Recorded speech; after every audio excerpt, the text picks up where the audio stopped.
So quickly, I'll go through this 2-year war, 90,000 tons of munitions. There's over 60 million tons of rubble there, and tens of thousands of fatalities. Through the ceasefire, we were able to get to the 20-point plan, ceasefire, release of hostages. Getting the UN resolution passed was a huge, huge effort, really thanks to Mike Waltz and the whole team there. They did an incredible job. And we've then, with the help of the UN, we've worked very, very well with them. This is why you need a new organization like the Board of Peace to work with the UN. I want to thank Tom Fletcher. Did an incredible job of really getting it going. We've done historic humanitarian aid. Going forward, number one thing is going to be security. Obviously, we've been working very closely with the Israelis to figure out a way through de-escalation. And the next phase is working with Hamas on demilitarization, which I'll talk about in a second. But without security, nobody's going to make investments. Nobody's going to come, build there. We need investments in order to start giving jobs. We want to take these people. 85% of the aid of Gaza, 85% of the GDP of Gaza has been aid for a long time. That's not sustainable. It doesn't give these people dignity. It doesn't give them hope.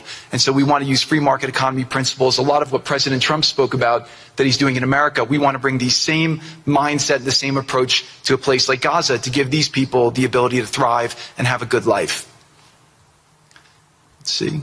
So on the aid, I mentioned the UN. So now people are talking about famine. 100% of the food needs are met, and that's been overabundance. The cost of goods have gone down tremendously. Over 55,000 trucks have gone in, and over 1.4 million pallets. So it's been the largest humanitarian effort done into a war zone that anyone's been able to tell us about. This really has been a great joint effort that everyone's been able to do, and so it's a great thing. We all just heard from Ali. We have been so impressed. Steve and I were speaking to him and the entire committee. Such bravery of these people to step up. And we've worked with the Palestinian Authority, who's been helping us as well. But this committee is the first time it's a technocratic, apolitical committee. I really want to thank the Arab partners for helping us select the right people to do this. And we just need to believe in them and support them. I put this up here. It's probably a little too small for me to read, but this is really important if you saw the mission statement. So Hamas's mission statement was, we need to destroy the state of Israel. That has not worked well for the people, as we've seen. Their mission statement is, we are committed to establishing security, restoring the essential services that form the bedrock of human dignity, such electricity, water, healthcare, and education, as well as cultivating a society rooted in peace, democracy, and justice, operating with the highest standards of integrity, transparency. So these are the basic things. Their goal is to have peace and to help their people, which is an obvious mission statement for a government, but actually fairly novel for Gaza. So we did a master plan. We brought in, I thank Yakir Gabay, who's one of the most successful real estate developers and brilliant people I know. He's volunteered to do this, not for profit, really because of his heart. He wants to do this. And we've developed ways to redevelop Gaza. Gaza, as President Trump's been saying, has amazing potential. And this is for the people of Gaza. We've developed it into zones. In the beginning, we were toying with the idea of saying, let's build a free zone, and then we have a Hamas zone. And then we said, you know what, let's just plan for catastrophic success. Hamas signed a deal to demilitarize. That is what we are going to enforce. People ask us what our plan B is. We do not have a plan B. We have a plan. We signed an agreement. We are all committed to making that agreement work. There's a master plan. We'll be doing it in phasing. In the Middle East, they build cities like this in 2-3 million people. They build this in 3 years. And so stuff like this is very doable if we make it happen. Rafah will start with. This will show a lot of workforce housing. We think this could be done in 2-3 years. We've already started removing the rubble and doing some of the demolition. And then New Gaza. It could be a hope. It could be a destination, have a lot of industry, and really be a place that the people there can thrive, have great employment. Once this starts going, we think there should be 100% full employment and opportunity for everybody there. And we have a lot of data on what can be, but we think that this really gives the Gazan people an opportunity to live their aspirations. But it all starts with security, and it all starts with governance.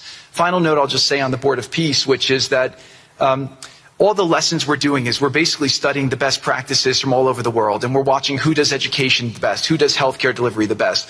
All of these things it's not secret IP. All this is IP that the Board of Peace is going to make public, and we want to encourage all the countries to be able to follow these best practices. A lot of the things that President Trump is doing in America, if they're working, we should all be copying them. If we find what's working in other countries, we should be copying them too. And so what the Board of Peace will have the ability to do if we're successful with Gaza is really show how do you do peace implementation, which is something that when we got this deal done, we didn't really find too much expertise or know-how on how to do it. So as we're creating this system, hopefully it's something that we can just document these learnings and make them available to all else who want to use them in the future. So demilitarization, this is something we're starting now that we have a new government in Gaza. This government will be working with Hamas on the demilitarization to really take the principles that were agreed to in the document to the next phase, and hopefully that will be successful. Without that, we can't rebuild. So if Hamas does not demilitarize, that will be what holds back Gaza and the people of Gaza from achieving their aspiration, and that's very important. So the next 100 days, we're going to continue to just be heads down and focused on making sure this is implemented. We continue to be focused on humanitarian aid, humanitarian shelter, but then creating the conditions to move forward. So thank you. Final point I'll just make is this is really only possible because of the work of so many people and President Trump's great leadership. But a lot of you have been asking, how can we help? So the countries have all been incredibly generous. We'll be doing the first conference where we'll announce a lot of the contributions that will be made in a couple weeks in Washington. From the private sector, there'll be amazing investment opportunities. I know it's a little risky to be investing in a place like this, but we need you to come, take faith, invest in the people, try to be a part of it. And then finally, I'll just talk to people on the media and on the social media, which is this deal only happened because we worked with Israel, we worked with Turkey, we worked with Qatar, we worked with Saudi, we worked with Egypt. I mean, everyone worked together. We worked with UAE. We all worked together to make this happen. I see a lot of people trying to escalate, criticizing Israel or Israelis criticizing Turkey or Qatar. Just calm down for 30 days. I think that the war's over. Let's do our best to try working together. Our goal here is peace between Israel and the Palestinian people. Everyone wants to live peacefully. Everyone wants to live with dignity. Let's put our efforts towards promoting those who are doing the work to build this up, like Ali and his committee. Let's focus on the positive stories, and let's just calm down, turn a new chapter. And if we believe that peace is possible, then peace really can be possible. So